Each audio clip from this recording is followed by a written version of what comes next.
A billionaire invited his maid's teenage daughter to play the piano. Just for fun. Everyone expected a few simple notes. But when her fingers touched the keys, the entire room froze.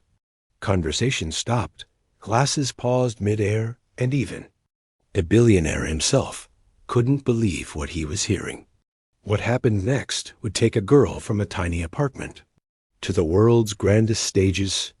"Play something for us, just for fun," the billionaire said with a casual smile. He had no idea that those words would change the atmosphere in the room, and possibly the course of a young girl's life.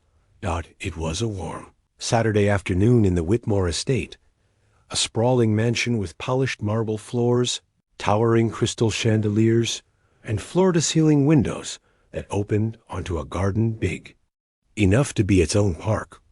Every surface seemed to shine. Even the air smelled expensive, a mixture of imported flowers and freshly brewed coffee. Charles Whitmore, one of the city's most powerful and wealthy men, was hosting a private gathering of influential guests, politicians, CEOs, artists. It was the kind of event where deals were whispered over champagne, and reputations were made with a single handshake. Moving quietly among the guests was Margaret, the head maid. She had been working for Charles for years, loyal, discreet, and deeply respected by the other staff. But today she wasn't alone. At her side was her 14-year-old daughter, Amara. Amara had begged to come. For her, this wasn't just her mother's workplace. It was another world entirely. She had never stepped foot inside such a grand home. Every time her eyes fell on a glittering chandelier or a piece of artwork, her breath caught. Then she saw it. In the center of the grand hall stood a glossy black grand piano, so perfect it almost didn't look real. Its curved frame reflected the golden light of the chandelier above. Amara couldn't stop staring. She'd only ever played on an old second-hand keyboard with missing keys back in her tiny apartment. But this was a dream. Charles noticed her gaze. He wasn't known for being overly sentimental, but there was something about the quiet longing in her eyes that made him speak. "Do you play?" he asked casually, almost as if it didn't matter. Amara hesitated, then nodded. "Then play something for us, just for fun." The room didn't think twice about it. The guests returned to their drinks and conversations. No one expected much, certainly not Charles. But as Amara slowly walked toward that piano, every step echoing, in the silent anticipation of her own heart, something unexplainable was already beginning to happen. Darius sat stunned for a moment. It was as if time slowed down. The warm breeze, the glimmering water, the peaceful quiet of the pool, all shattered by two uniformed officers towering over him, demanding answers to questions no one else would be asked. "Do you live here? Can we see some ID?" Their tone wasn't casual. It was aggressive, cold, as if they'd already decided he didn't belong. Darius took a breath. "Yes, I live here," he replied calmly, reaching down to grab his key fob from his bag. "This gets me into the front gate, into the pool, into my apartment." But that wasn't enough. One officer looked at it briefly, then dismissed it. "We still need to see a photo ID," he said. "We've had reports of suspicious activity." Darius raised an eyebrow. "Suspicious how? What did the report say I was doing?" The officers couldn't give a clear answer. One mumbled something about a call from a resident. The other said it was about someone who didn't appear to live here. It was vague, shaky, and clearly based on nothing but appearance. Meanwhile, Darius couldn't help but notice something important. He was the only one being questioned. At that moment, a white man walked past the pool gate in flip-flops and carrying a six-pack of beer. The officers didn't even glance at him. A woman, sunbathing nearby, looked up from her book, but wasn't approached. This wasn't about pool rules. This was about Darius being black, greater than. So let me get this straight. Darius said, now fully sitting up, voice still calm but firm. You got a call. I'm the only one questioned. I showed my key fob. I'm not breaking any rules. But because of how I look, you still need to check my ID? The officers didn't appreciate the pushback. Greater than sir, don't make this more difficult than it needs to be. One of them said sharply, if you're not doing anything wrong, you shouldn't have a problem showing ID. The other added. That line hit Darius like a punch, because he'd heard it before. It's a classic line used to guilt people into giving up their rights, especially people of color. But Darius knew his rights. He'd studied them in law school before switching careers to marketing. He wasn't new to this kind of situation, and he wasn't about to be intimidated. Greater than I'm not required to show you ID unless I'm suspected of committing a crime. He said, what's the crime here? Sitting by the pool? Having a tan? Wearing headphones? The officers shifted, uncomfortably. They weren't expecting resistance.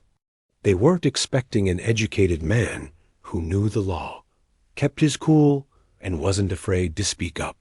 Most people in that situation might have panicked. But Darius had something stronger than fear clarity, and while the officers continued to press him, they had no idea he was already pulling out his phone. This wasn't just going to be another case of quiet injustice. Darius was about to make the whole world watch. With steady hands and a calm voice, Darius hit record on his phone. He held it up, camera facing the officers, and began speaking, not just to them, but to whoever would end up watching. Hey everyone, my name's Darius Mitchell. I live in this apartment complex, and I'm currently being questioned by 2 officers while sitting at my own pool. They're asking for ID, even though I've done nothing wrong and showed them my access key.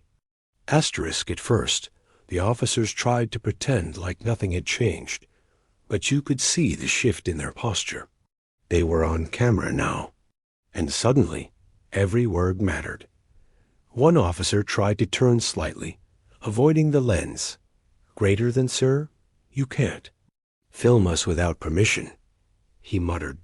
Darius didn't blink. Actually, I can. I'm in a public access area of my residence, and I have the right to record public officials performing their duties. Boom. He knew the law, and the officers knew it too. Greater than we're just doing our job, the other officer said defensively. We got a call, and we're responding. And I get that, Darius replied. But ask yourself, why did they call? What made me suspicious? I'm the only black man here. I'm not disturbing the peace. I'm not trespassing. I live here. So again, why am I the one being questioned? There was silence. The officers tried to regain control, asking once more for his ID. But Darius stood his ground. He knew the law was on his side. Greater than, unless I'm being detained or suspected of a crime, I don't have to show you anything, he said. And since you can't tell me what crime I've committed, I'm going to assume I'm free to go. The officer hesitated. The camera was still rolling. Everything was being documented. Their faces, their words, their failure to provide a legal reason for detaining a peaceful resident at his own pool. This wasn't going to end the way they thought. What the officers didn't realize at that moment was that Darius was live streaming, not just recording. His video was being broadcast live on Instagram, and viewers were already joining in by the thousands. The comments started flooding in. This is disgusting. He knows his rights. Respect to him. Soothe him. #pool while black all over. Again, this wasn't just a confrontation anymore. It was a public takedown of racial profiling in real time. And the officers? They started backing off. Their tone changed. They tried to act friendlier. One even offered a half-hearted smile, saying, We're not trying to cause any problems here. But it was too late. The damage was done. They had picked the wrong one. Darius wasn't just another quiet victim. He was educated, calm, confident, and most importantly, he was prepared. And as his live stream continued to blow up, one thing became very clear. This wasn't just a poolside misunderstanding. This was a moment of truth. And the whole world was watching. By the time the officers walked away, mumbling something about just doing their job, Darius's live stream had over 30,000 views. And it was just getting started. As the video ended, Darius sat on the edge of the pool, heart still racing, phone buzzing nonstop. Comments, DMs, and shares were pouring in by the second.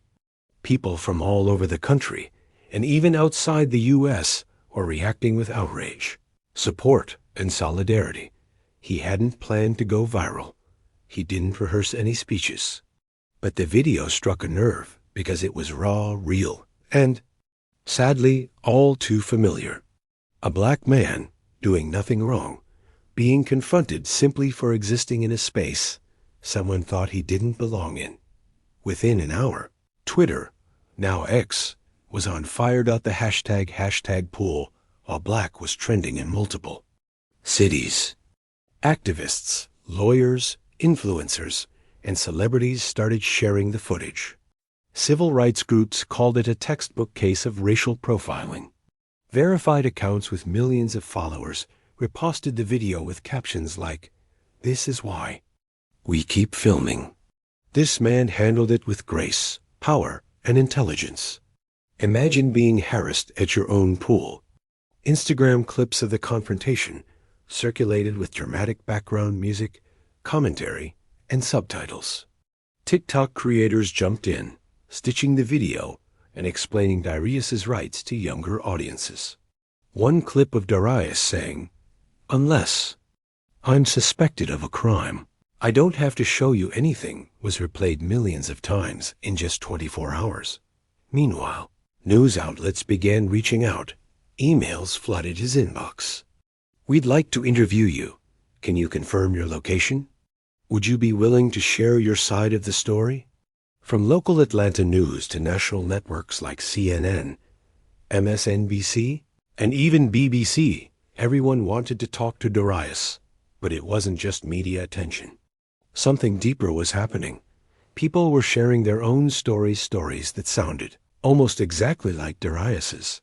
Black and brown folks who were followed in grocery stores, questioned in their own neighborhoods, or asked to prove they belonged somewhere. For Darius, the attention was overwhelming, but empowering. He posted a follow-up video, thanking people for their support and explaining why he filmed.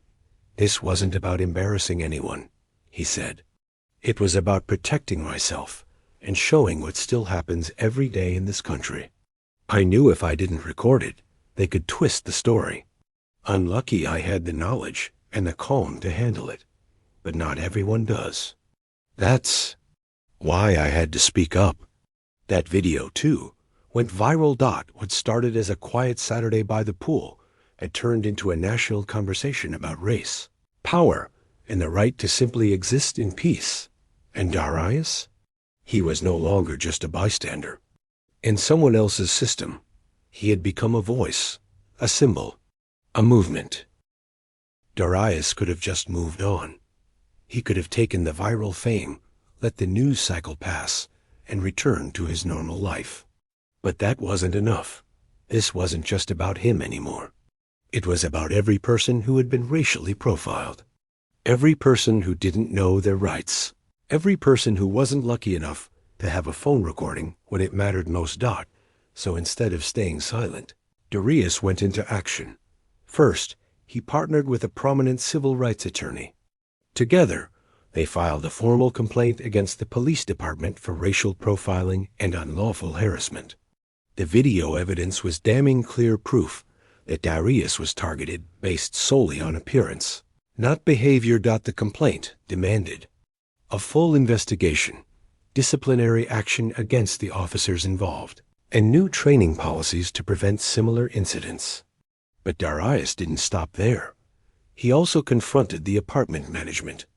The people who owned the complex had received previous complaints about biased treatment of black residents. Yet nothing had changed. Darius requested a sit-down meeting and came prepared with data, including footage of the incident, social media reactions, and dozens of messages from other tenants, many of them people of color, who shared similar experiences. Greater than you market this place as a luxury community, he told them. But you can't claim diversity and inclusion in your ads and then allow racial profiling to happen right outside your leasing office. Surprisingly, the pressure worked. Within weeks, the apartment complex issued a public apology and announced several reforms: mandatory anti-bias training for all staff members and security, a new resident reporting policy to discourage racially motivated complaints, a diversity committee with Darius as one of the invited community advisors. The police department, now under public scrutiny, was forced to respond as well. The officers involved were placed under internal review, and body cam footage was released confirming everything Darius had recorded. What happened next was unexpected. Other officers reached out to him privately, thanking him for exposing a culture that often goes unchecked. Darius became more than a viral video subject. He became a speaker and educator. He was invited to speak at universities, town halls, and community organizations. He used his platform to teach others how to handle police encounters legally and safely, especially people of color. He also launched a YouTube series called No, Your Rights Live, where he breaks down real-life scenarios and talks with legal experts, activists, and victims of racial injustice. His first episode? A breakdown of what happened that day by the pool and how he stayed calm under pressure. Greater than they thought I'd stay quiet, he said. They thought I'd be scared, but they picked the wrong one. And now, I'm making sure nobody else has to go through what I did, at least, not alone.